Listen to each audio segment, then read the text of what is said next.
इस वीडियो में एग्जैक्टली एक और स्ट्रैटेजी की हम बात करने वाले हैं जो लास्ट वीक बहुत अच्छा काम की थी। देखो जितनी भी स्ट्रैटेजी अभी तक मैंने आपको बताई है उसमें से ज़्यादातर स्ट्रैटेजीज ऐसी ही हैं जिसमें एक छोटा सा एसएल और बड़ा सा टारगेट हम लोग एक्सपेक्ट करने का ट्राई करते हैं। बिकॉज देखो बीइंग अ बायर अगर आप मूव कैप्चर नहीं करोगे तो आप मार्केट में सस्टेन ही नहीं कर पाओगे, प्रॉफिट छोड़ो। सो मार्केट में जब मार्केट एक बहुत अच्छा मूव कर चुकी होती है उसके बाद एक बहुत ठीक ठाक कह सकते हो कि सेलिंग आती है। करेक्शन बड़ा हो सकता है, छोटा हो सकता है, और बड़े मूव में देखा जाए तो जनरली करेक्शन अच्छा खासा ही होता है। सो उसको हम कैसे एक्सपेक्ट कर सकते हैं और क्या क्या ट्रिक्स होते हैं और उसके लिए कौन सा टूल यूज़ करेंगे बात करूँगी मैं। देखो तो ट्रेडिंग कुछ ऐसा है ना कि किसी एक सेटअप को लेके आप चाहोगे कि हर मार्केट में उसको यूज़ कर लें, वो बेनिफिशियल हो, काम नहीं करता। आपको कुछ सेटअप आने चाहिए जो अलग अलग मार्केट में काम करे। बिकॉज मार्केट तो रोज़ ओपन है और देखा जाए तो एक तरीके से रोज़ पैसा नहीं बनाया जा सकता, ठीक है, प्रॉफिट लॉस दोनों चलता है। सो आपको कुछ चीज़ें आने चाहिए। जैसे देखो इसको अगर मैं एग्जांपल लेके बताऊं, मान लिया आप एक कार ड्राइवर हो या बाइक ड्राइवर हो, तो आपको सिर्फ हाईवे पे चलाना आएगा तो आप परफेक्ट नहीं होगे ना। टूटे फूटे रोड या स्लीपी रोड या अप हिल डाउन हिल कैसे यूज़ करोगे उसको, आपको आना चाहिए ना। ऐसा थोड़ी कि गाड़ी बस एक ही जगह चलती है और बहुत सारी चीज़ें होती हैं। मतलब कहने का ये है कि कुछ चीज़ें अगर आप मार्केट में सीख लेते हो तो वो सेटअप जब एग्जैक्टली मार्केट में बनता है, बिकॉज कुछ सेटअप देखते हो कुछ टाइम लगता है बनने में। जैसे लास्ट वाली स्ट्रैटेजी जो हमने डिस्कस की थी वो रोज़ नहीं बनती। मूव अच्छा आता है बट डेली नहीं बनती। वो वैसा सेटअप बनेगा तो ही हम मार्केट में काम कर सकते हैं। वैसे ही कुछ ऐसे सेटअप होते हैं जो रोज़ नहीं बनते हैं लेकिन जब बनते हैं तो बहुत बढ़िया काम करते हैं। बस आपको वो आना चाहिए। जैसे कुछ कमेंट में भी मैं देखती हूँ कि इतना लॉस है या इतना प्रॉफिट है, XYZ जो भी है। देखो ट्रेडिंग में प्रॉफिट एंड लॉस को दिमाग में मत रखो, वो किसी काम का होता नहीं है। इवन देखा जाए तो आपके लॉसेस ही बढ़ाता है। तो आपको दिमाग में क्या रखना चाहिए, आपको दिमाग में सिंपली ये रखना चाहिए कि आप ऐसा क्या कर सकते हो, क्या सीख सकते हो, कौन सा रूल अप्लाई कर सकते हो जो इस फील्ड में थोड़ा सा ठीक काम कर सके। ठीक है, ठीक जो चलने लगता है ना ट्रेडर, काफ़ी बढ़िया है, बेस्ट बनने की ज़रूरत नहीं है, ठीक ठाक काम चल जाए उतना इनफ होता है। और रही बात मार्केट की, तो भाई मार्केट का हमेशा स्टूडेंट बन के रहना है, क्योंकि जो मार्केट का स्टूडेंट बन के रहता है उसको मार्केट कुछ ना कुछ सिखाती रहती है। और जो मार्केट से एक कदम जाने का ट्राई किया फिर तो भाई मार्केट सुप्रीम ऑलवेज है, उसको बता देगी कि मास्टर कौन है और स्टूडेंट कौन है। चलो सो देखो मार्केट का एक सिंपल सा रूल है, जब भी मार्केट ऊपर जाती है इस तरीके से, इस तरीके मतलब एक ऐसे सपोर्ट बनाती ऊपर जाती है, एक रेंज में रुकेगी या then selling will be always fast. Selling जो होती है हमेशा फास्ट होती है। मतलब इसको कुछ ऐसे समझ सकते हैं कि आपको अगर चौथे मंजिले तक जाना है तो आपको सीढ़ी चढ़ने में मेहनत लगेगी, लेकिन उतरने में एक तो कम मेहनत है, ऊपर से अगर आपको कोई धक्का दे दे तो बिना मेहनत के भी आप नीचे आ जाओगे। ठीक है, मतलब गिरावट जो होती है, चाहे सीढ़ी से गिरना हो चाहे मार्केट का गिरना हो, फास्ट होता है। और एक कहावत और है मार्केट में कि अगर पैसा बनाना है तो बाइंग वाले ट्रेड में एंटर हो जाओ, ठीक है, और अगर वेल्थ बनाना है तो सेलिंग वाले ट्रेड को पहचानना सीखो। मार्केट में एक्सपर्ट लोग ऐसा कहते हैं, ठीक है। सो मैं भाई एक्सपर्ट नहीं हूँ, आई एम ए स्टूडेंट। सो सबसे पहले वीडियो स्टार्ट करने से पहले मैं अपने बारे में आपको कुछ बता दूं। मेरा नाम है रुनी शर्मा, एज यू नो, आप सब लोग ज़्यादातर लोग जानते ही हैं। और मैं पिछले 8 साल से ट्रेडिंग कर रही हूँ। जो मैंने ट्रेडिंग में सीखा है अपनी ही गलतियों से वही मैं आपको बताने का ट्राई करती हूँ। और जो भी वीडियो में व्यू होता है मेरा पर्सनल व्यू होता है, पूरा मेरा खुद का एक्सपीरियंस होता है। ये सही भी हो सकता है, कुछ मामलों में गलत भी हो सकता है, ठीक है। सो मुझे जो समझ में आता है, जो मेरे लिए काम करता है, मैं वही आपको बताने का यहाँ पे ट्राई करती हूँ। और एक और सवाल बहुत सारे लोग का होता है, आप ऑप्शन बायर हो या सेलर हो। भाई मैं ऑप्शन बायर हूँ, ठीक है। ऑप्शन सेलिंग की बात करें तो 2023, अभी तो 26 चल रहा है, 23 में 1 या 2 महीना लगभग मैंने ऑप्शन सेलिंग की थी। वो भी सेलिंग सिर्फ इसलिए की थी कि मेरे दिमाग में भी सारे ट्रेडर्स की तरह एक बात थी कि सेलर कितना कमाते हैं और किस रेंज में इसमें पैसा बनता है। 7-8 लाख के आसपास मैंने इसमें पैसे लगा के इसको ट्रायल लिया था, ये देखने के लिए कि सेलिंग कैसे काम करती है। उसके बाद फिर मैंने सेलिंग वेलिंग ट्राई नहीं किया, मैं सिर्फ बाइंग करती हूँ। ठीक है, देखो भाई, बाइंग और सेलिंग का वैसे तो बहुत सारा लॉजिक है कि सेलिंग ज़्यादा कमाता है या सेलर ज़्यादा कमाता है, लेकिन एक फ़र्क मैं बताऊंगी। देखो होता क्या है, लेट्स से मैंने 300 रुपये के प्रीमियम को सेल किया है, ठीक है, तो हार्डली मुझे 300 रुपये से ज़्यादा नहीं मिलेंगे, और 300 भी कोई नहीं कमाता। ठीक है, हार्डली देखा जाए तो इसको आप 50, 40, 60 लाते लाते इसको निकालने का ट्राई करोगे। ये हो सकता है इससे थोड़ा सा नीचे किसी कंडीशन में ले जाने का ट्राई करो। अदरवाइज देखा जाए तो कहने का सिंपल मतलब, कितना भी कोई सेल करे 200 पे सेल, मतलब कितना भी बाय करे इसको, सेलिंग तो 300 पे कर दिया, अगर 200 पे बाय करता है तो भी 100 पे, कितना भी जाएगा, ये 300 रुपये से ज़्यादा वो नहीं कमा सकता। ये सेलर की लिमिटेशन है। और अगर लॉस की बात करें तो ये प्रीमियम 1200, 2000 भी जा सकता है। मतलब सेलिंग में लॉस अनलिमिटेड है और प्रॉफिट लिमिटेड है। जैसे मान लिया BTST हम होल्ड करते हैं, अगर वो बड़ा सा गैप अप या गैप डाउन हो गया तो फिर प्रीमियम कहाँ खुलेगा कोई नहीं जानता। ठीक है, और वही बाइंग में एक बहुत खूबसूरत सी चीज़ होती है कि 50 रुपये की चीज़ भी 500, 1000 चली जाती है। रोज़ नहीं जाती पर कभी तो जाती है ना। लेकिन आप अगर इसको खरीदे हो तो आप 50 रुपये से ज़्यादा लॉस नहीं कर सकते। ये बाइंग की खूबसूरती है।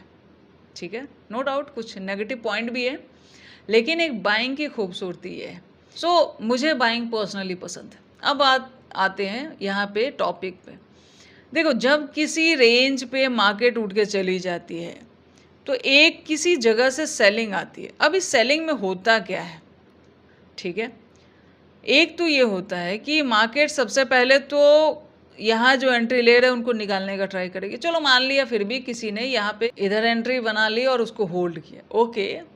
लेकिन एक चीज़ और, नेक्स्ट क्या चीज़ होती है, कोई यहाँ पे निकलेगा, कोई यहाँ पे एग्जिट हो जाएगा, कोई यहाँ पे एग्जिट हो जाएगा, कोई यहाँ पे एग्जिट हो जाएगा। ठीक है, ये ऑल आर एग्जिट पॉइंट्स।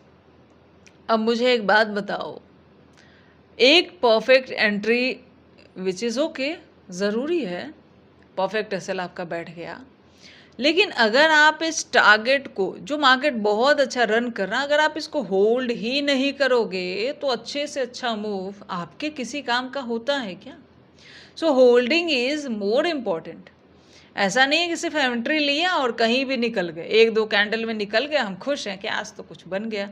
और मार्केट में भाई पिछले काफ़ी टाइम से हमने बहुत ज़्यादा लॉसेस किए हैं, तो इतने से वो रिकवर हो जाएगा क्या? और इतना तो मार्केट यूँ लेके चली जाती है, आज आपको दिया कल ले जाएगी। ठीक है, सो ऐसे में अगर इतना प्रॉफिट हो तो उतना ले भी जाएगी तो भी कुछ हाथ में रहेगा ना। सो मूव जब मार्केट करती है, बुक करना ज़रूरी है। एक चीज़ और समझो, अगर आप बायर हो तो मार्केट अगर वॉलेटाइल है, कुछ नहीं कर रही या साइडवेज है, तो भी आप क्या सेल लेके जाएगी? मतलब आपके खिलाफ नहीं है, बस आपके साथ नहीं है, आप क्या सेल गया, लॉस गया। आपके अगेंस्ट है तो भी आपका लॉस गया। सिर्फ एक कंडीशन में एक बायर का पैसा बनता है, वो होता है जब बायर के टारगेट की तरफ मार्केट जाए। मतलब मार्केट के 3 फेज, ठीक है, जिसमें एक डाउन है, एक अप है और एक वॉलेटाइल है या साइडवेज है, जो भी कह लो। उसमें से मान लिया अगर मैं पुट की साइड हूँ, लेट से एक सिचुएशन समझो, अगर मैं पुट की साइड हूँ या किसी भी साइड, कौन साइड में ले लो, मार्केट अगर आपके अगेंस्ट है आपका लॉस है, मार्केट अगर आपके साथ नहीं है, बस एक ही जगह खड़ी है, तो भी आपका लॉस है। अगर आप बायर हो तो ये बायर में नेगेटिव पॉइंट है, लेकिन अगर आप सेलर हो तो ये आपका पॉजिटिव पॉइंट है। मार्केट एक जगह खड़ी है तो भी आपका पैसा है, आपके डायरेक्शन में गई तो भी आपका पैसा है। बस एक सिचुएशन में आपका पैसा नहीं बनता है, जब मार्केट आपके अगेंस्ट जाती है, सेल की तरफ जाती है। सो ऑप्शन बायर के पास 2 रिस्की जोन होते हैं, एक वॉलेटाइल मार्केट और एक उसके अगेंस्ट मार्केट। अब 2 रिस्की जोन से निकलने के बाद जब ऑप्शन बायर के हाथ में टारगेट वाली चीज़ आती है, तो अगर वो उस टारगेट को होल्ड ही नहीं करेगा तो काम चलता है क्या? और बात करें स्कैल्पिंग की, तो एक बात बताओ, 20,000 या 10,000 से स्कैल्पिंग करके अगर आप 1,000 बना भी लेते हो तो इससे ज़्यादा कुछ बदलता नहीं है, ज़्यादा कुछ बदलता नहीं। हाँ, अगर कोई 10 लाख से स्कैल्पिंग कर रहा है, उसमें अगर 10% 1 लाख निकाल रहा है तो उसका कुछ दिखेगा भी उसको। लेकिन जो 10-20 छोटे अमाउंट से रिटेलर्स ट्रेड कर रहे हैं, भाई मैंने भी इन्हीं छोटे अमाउंट्स को इन्हीं तरीकों से, मतलब जो अप्लाई किया वही बता रही हूँ, सिंपल समझ लो। जब हम छोटे अमाउंट में रहते हैं तो हमें बिग मूव वाले जो मोमेंटम होते हैं वो हमारे लिए ज़्यादा बेनिफिशियल होते हैं, बिकॉज ट्रेडिंग में किसी भी कैपिटल को कहीं पहुंचाया जा सकता है और ख़त्म भी किया जा सकता है, दोनों ऑप्शन है। सो अगर जब मार्केट टारगेट दे रही है, हम टारगेट को होल्ड नहीं करेंगे तो कैपिटल में ग्रोथ उतना दिखता नहीं है, बिकॉज एसएल तो मार्केट लेने में कोई मौका नहीं छोड़ती है। हम टारगेट लेने में भले कंजूसी करते हैं, उसको एसएल लेने में कोई कंजूसी नहीं होती है। सो एक बात समझिए, यहाँ जो एंट्री लिया, अगर वो यहाँ एग्जिट कर रहा है, वो काफ़ी बड़ा टारगेट और मिस कर रहा है। अगर वो यहाँ एंट्री कर रहा है, मतलब एंट्री बोल रही हूँ, एग्जिट कर रहा है, तो भी चलो आधा पकड़ा आधा गया। हाँ, ये एग्जिट पॉइंट सबसे बेस्ट कह सकती हूँ मैं। लास्ट तक नहीं भी जाओ, लेकिन अगर मूव का मोर देन 50% बुक करने का ट्राई करो तो बहुत अच्छा, मैं उसको कह सकती हूँ कि बहुत बढ़िया चलता है और वो आगे अच्छा काम भी करता है। ठीक है। सो एक जगह से जब सेलिंग आती है तो ये जो टारगेट्स होते हैं यहाँ पे, ठीक है, हम ये कैसे डिसाइड करेंगे कि हम यहाँ निकले या यहाँ निकले या यहाँ निकले? इसके लिए कुछ ट्रिक होता है क्या? कोई रूल्स होता है, और सब आपकी आंखों के सामने ही होता है। दूसरा, यहीं से मार्केट एंट्री, देखो एक क्या होता है ना, मार्केट जब ऊपर जा रही होती है, यहाँ से भी सेलिंग आएगी फिर निकल जाएगी, आपको लगेगा ये टॉप है, यहाँ से भी सेलिंग आएगी फिर निकल जाएगी, आपको लगेगा ये टॉप है। इस चक्कर में ऐसे चलता जाता है। सो सिर्फ हम किसी टॉप से अगर कुछ रेड कैंडल बन जाए तो उसको सेलिंग जोन की तरह नहीं समझ सकते, उसके लिए हमें और ज़्यादा कन्फर्मेशन चाहिए, इतना समझ लो। सो एंट्री सही कैसे बनाएंगे और एसएल सही जगह पे कैसे, एसएल बोल रही हूँ, एसएल तो इधर बन, एंट्री सही होगी तो एसएल सही हो जाता है, टारगेट सही जगह पे कैसे बुक करेंगे? ठीक है, देखो सबसे पहले एक बात समझो, जब मार्केट मूव कर रही होती है तो इसके गिरने के कई सारे कारण होते हैं। पहला, अगर बायर को एक अच्छी रैली मिल गई, वो प्रॉफिट बुक करेंगे। जैसे आप खुद को ले लो, अगर आप किसी मूव में हो और उस मूव में पैसा बन गया तो क्या आप प्रॉफिट बुक करना पसंद नहीं करेंगे? बिल्कुल करेंगे, आप बुक करेंगे। सेम चीज़ सारे बायर करते हैं। वही चीज़ अब एक सेलिंग का, एक किसी जोन से सेलिंग का एक कारण होता है कि बायर का प्रॉफिट अच्छा बन गया। दूसरा कारण होता है कि हो सकता है ये कोई ऐसा जोन हो जो सेलिंग जोन हो, तो सेलर एक्टिव होने वाले हो तो बायर को लगता है यार ये अच्छा एक सप्लाई जोन दिख रहा है, यहाँ एग्जिट अपना प्रॉफिट निकाल देते हैं जो भी दिख रहा है। सो इस कारण से भी बायर एग्जिट होते हैं। सो मल्टीपल रीज़न होते हैं कि बायर एक जगह से एग्जिट होना शुरू होते हैं और सेलर उस जगह से एंट्री लेना शुरू करते हैं। लेकिन हम सिर्फ कैंडल से इनका कंफर्मेशन नहीं ले सकते, हमें मल्टीपल कंफर्मेशन इसके लिए चाहिए होता है। ठीक है, और जब एक बड़ा मूव होता है ना, सेलिंग कम भी होती है तो ज़्यादा ही होती है, कभी कभी बहुत अच्छी होगी, कभी कम भी होगी तो ज़्यादा ही होगी। लास्ट वीक देखा जाए तो ये लोग बड़ा अच्छा काम किया था, और ये मल्टीपल टाइम पे काम करता है, not only in this week. जब भी ऐसा सेटअप बनेगा, आप उस सेटअप को याद रखो, ये आपका काम होता है। सो यहाँ पे 1 आवर में भी ड्रॉ कर सकते हैं इसको, 30 मिनट में भी। ठीक है, आपको थोड़ा बड़े टाइम फ्रेम पे इनको ढूंढना होता है, फिर आप स्मॉल टाइम फ्रेम पे इसको यूज़ करके ट्राई कर सकते हो। बिकॉज छोटे टाइम फ्रेम पे ना एंट्री के लिए चीज़ें यूज़ करो, और बड़े टाइम फ्रेम का कंफर्मेशन ज़्यादा अच्छा होता है, ये हम बहुत बार बता चुके हैं। वैसे तो ये छोटा है, लेकिन कभी कभी ऐसा भी दिखेगा कि छोटे टाइम फ्रेम पे थोड़ा एकदम ब्रॉड सा दिखेगा, बड़े टाइम फ्रेम पे दिखता है एकदम थोड़ा सा क्लैरिटी दिखती है, इस बात को समझो। सो मार्केट में अगर आप यहाँ पे देखोगे तो ये एक जोन है, ठीक है, इट्स अ डिमांड जोन पक्का होगा जहाँ से बायर उठे। बायर एक रैली करते हैं, फिर एक रैली करते हैं, देन अगेन एक रैली करते हैं, उसके बाद इस जोन पे आते हैं, यहाँ पे, यहाँ से सेलर एक्टिव होते हैं और सेलिंग स्टार्ट होती है। सेलिंग स्टार्ट होती है, सेलिंग स्टार्ट होती है, ठीक है। अब यहाँ पे ये जो सेलिंग है, सेलिंग देख रहे हो, बाइंग जाने में टाइम लगाता है मार्केट, सेलिंग बहुत फास्ट होती है हमेशा। Selling will be always fast, ठीक है। सो इसके लिए हम सिंपली क्या करेंगे, ट्रेंड को दर्शाता है ट्रेंड लाइन, और देखा जाए तो ये एक अच्छा मूव है। मैं निफ्टी में बता रही हूँ, इसको किसी भी चार्ट पे आप इंडियन मार्केट, फॉरेक्स मार्केट कहीं भी अप्लाई करके देखो, काम करता हुआ आपको दिखेगा। स्ट्रैटेजी होती है, वो किसी मार्केट के दायरे में नहीं रहती कि वहीं पे काम करेगी और कहीं और काम नहीं करेगी, ऐसा कुछ नहीं होता। सो इसके लिए देखा जाए तो मार्केट में देखो एक अच्छी मतलब बाइंग आई है। अब देखो जितनी अच्छी बाइंग होगी, सेलिंग अगर कम भी होगी तो अच्छी होगी, ठीक है। 700 के लगभग की बाइंग आई और सेलिंग उतनी ही आई है। कम भी आती ना तो भी 300-400 तो दे ही देती, लेकिन सेलिंग भी काफ़ी बढ़िया आई है, ठीक है। इसको कैसे रन करते हैं और कहाँ बुक करते हैं उसकी बात यहाँ पे करेंगे। सो यहाँ पे जब हम देखेंगे, सबसे पहले बायर ने क्या किया है, इस ट्रेंड लाइन के ऊपर ऊपर चल रहा है फिलहाल, इस ट्रेंड लाइन के देख रहे हो ऊपर ऊपर, यहाँ से एक ब्रेकडाउन होता है, ठीक है। अब इसको हम लेके आएंगे छोटे टाइम फ्रेम पे, विच इज़ 5 मिनट। जिस टाइम फ्रेम पे हम ट्रेड करते हैं उसमें हम इसको लेकर यहाँ पे आते हैं, ठीक है। इसको थोड़ा सा ऐसे, ओके। अभी यहाँ पे एक बात समझो, जब ब्रेकडाउन होता है, जब भी ट्रेंड लाइन का ब्रेकडाउन होता है ना, ये जो 95% लोग लॉस कर रहे, क्यों कर रहे हैं? क्योंकि मार्केट इनका लॉस तो ले लेती है लेकिन प्रॉफिट में इनको टिकने नहीं देती, और थोड़ा सा अगर ये ट्रिक लगाएं तो वहाँ टिका जा सकता है, ठीक है। देखो जब किसी एक अच्छी खासी ट्रेंड लाइन का ब्रेकडाउन होता है तो सारे के दिमाग में क्या आता है, ब्रेकडाउन हो गया, सेलिंग की तरफ जा रहा है, भाई मार्केट गिर ना जाए, मेरे हाथ से छूट ना जाए। इस चक्कर में क्या होगा कि यहाँ जो बाइंग नहीं करेगा इधर बाइंग करेगा। बाइंग मतलब पुट की बाइंग यानी सेलिंग करेगा, ठीक है।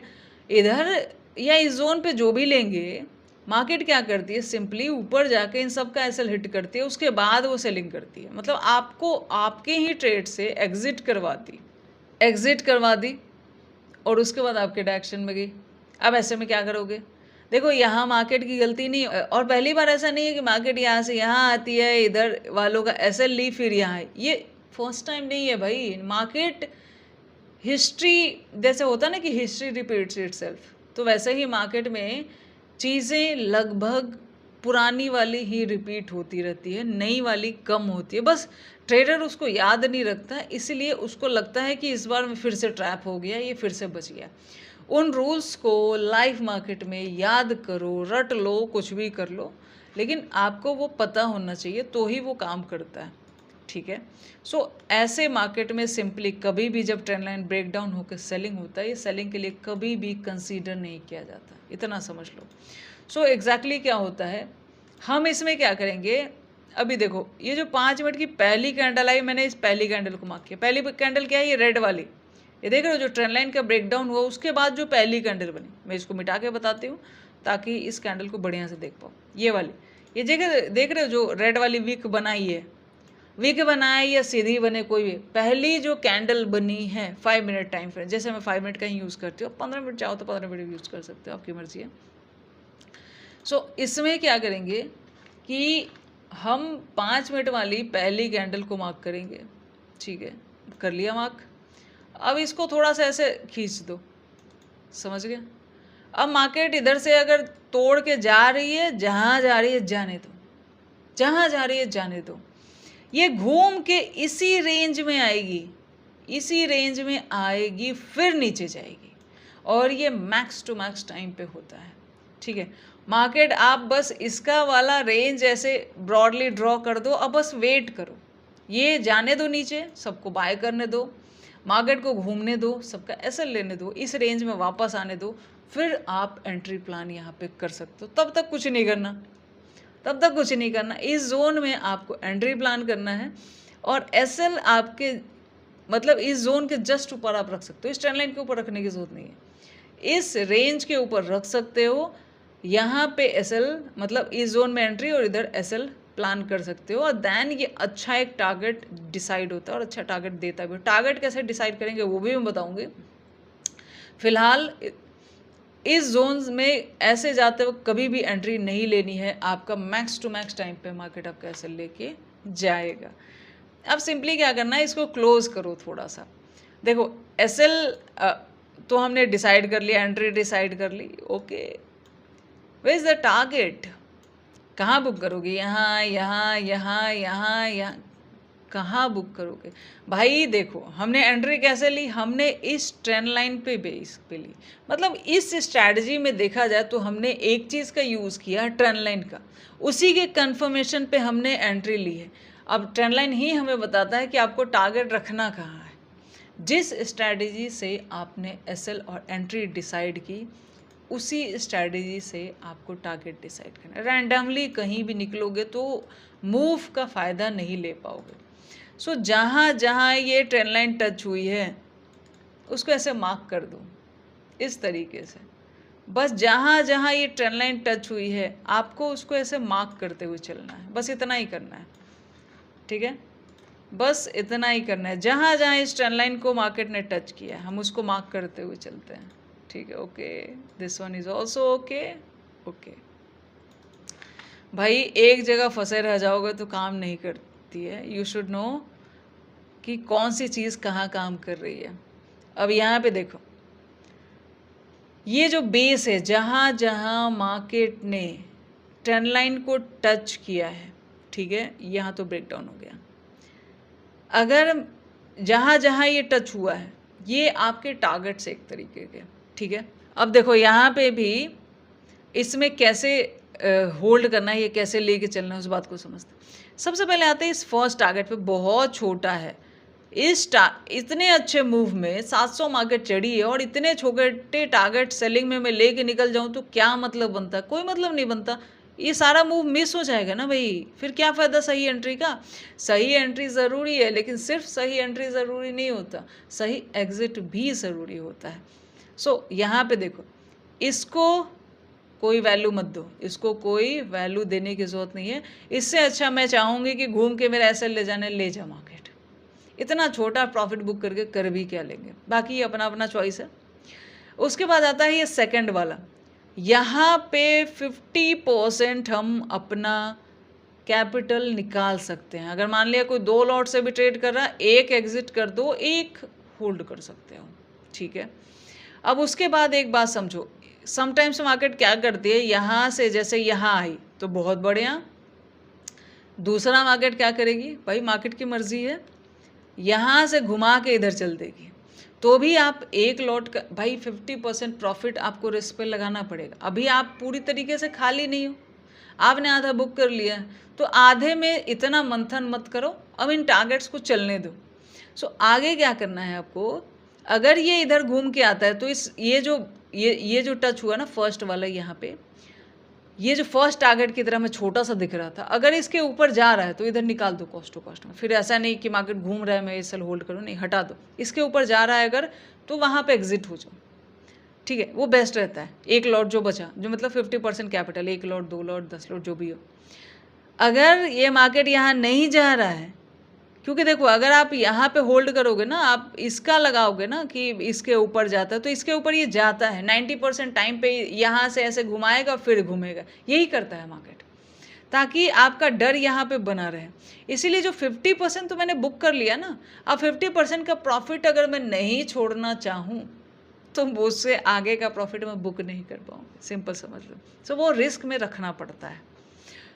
और फ़ायदे वाली बात यह है कि हमने आधा इसलिए बुक किया है, इसका कारण ये है कि देखो एक बायर अगर थोड़ा बहुत भी प्रॉफिट बुक नहीं, लेट से यहाँ से घूम ही गया, तो मैं खाली नहीं रहूँ ना। कम से कम मैंने इतना रिसर्च करके अगर कोई ट्रीज़ ली है और मैं बिल्कुल खाली रह जाऊँ और सारा प्रॉफिट देख के मार्केट को वापस दे दूँ, तो फिर वैसे भी काम नहीं चलेगा ना। मेन तो मोटिवेशन पैसा ही होता है।